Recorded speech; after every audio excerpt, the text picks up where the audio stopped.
Bismillahirrahmanirrahim. Assalamualaikum warahmatullahi wabarakatuh.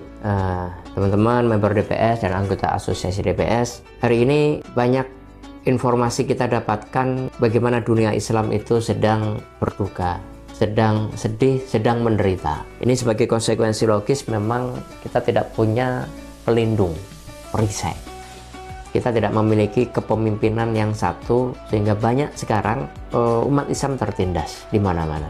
Tentu kita bisa lihat fenomena itu dengan berita-berita yang begitu banyak dan mudah kita akses, termasuk di sosial media. Oleh karena itu, perjuangan berat menanti kita semua untuk mengembalikan konsep Islam ini sehingga bisa menjadi pemimpin bagi semua umat-umat yang lain. Nah, kita sedih, ada banyak hal yang perlu kita kritisi. Oleh karena itu kita tidak bisa membatasi bahwa pergerakan kita ini hanya sebatas urusan bisnis semata. Kenapa? Walaupun alhamdulillah sejauh ini 13 tahun berlalu, Prabowo Syariah sudah melewati masa-masa sulit dan kita bisa bertahan sampai titik ini. Tetapi hidup di sebuah lingkungan, hidup sebuah habitat, hidup sebuah ekosistem yang bukan habitatnya, bukan ekosistemnya, itu tentu suatu perjuangan yang luar biasa. Oleh karena itu tidak akan pernah ideal bisnis kita ini, bisnis syariah kita ini, bisnis properti syariah kita ini,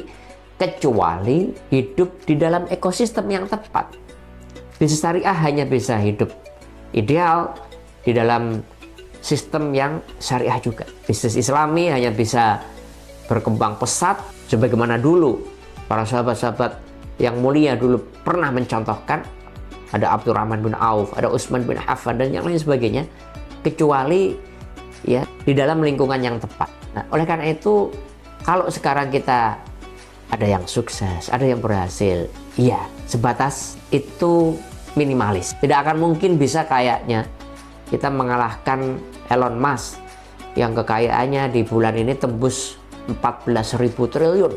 Itu perkara yang sangat sulit. Kenapa? Karena Elon Musk hidup di sebuah sistem yang kapitalistik, sementara bisnisnya juga bisnis kapitalis gitu.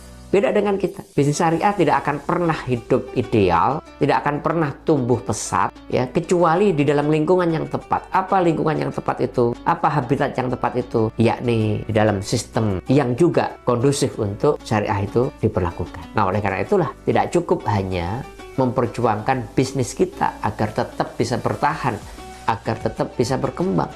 Tapi jauh lebih penting itu adalah ikut berjuang mewujudkan ekosistem yang tepat bagi bisnis syariah kita. Apa itu? Ya tentu tidak ada yang lain. Itulah sistem Islam. Nah, oleh karena itu Ramadan sekarang jadikan ini sebagai momentum yang tepat untuk mensosialisasikan, mensiarkan kehebatan ekonomi Islam. Ya, termasuk juga melakukan aktivitas-aktivitas yang dikaitkan dengan aktivitas kekinian. Yang aktivitas kekinian itu induknya adalah aktivitas politik.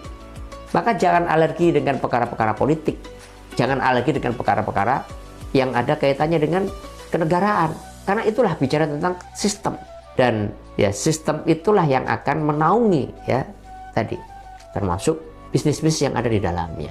Sekali lagi, Ramadan ini ayo kita jadikan sebagai momentum kita untuk memperjuangkan ekosistem yang tepat untuk bisnis kita, yakni ekosistem syariah, ekosistem Islam, ya, peradaban Islam. Dan insya Allah ya Allah telah berjanji untuk mengembalikan dan menjadikan Islam sebagai pemenang di akhir zaman. Kita berdoa semoga Allah sampaikan kita di masa itu, masa di mana Allah berikan kekuasaan kepada orang-orang yang beriman. Allah kembalikan kegemilangan dan kekuasaan Islam itu kepada pemilik aslinya, yakni siapa? Umat Islam sebagai khairul ummah, umat yang terbaik yang diciptakan oleh Allah, diturunkan oleh Allah, dilahirkan untuk semua manusia, rahmatan lil alamin. Semoga bermanfaat. Ayo lipat gandakan semangat di Ramadan ini. Bismillah. Assalamualaikum warahmatullahi wabarakatuh.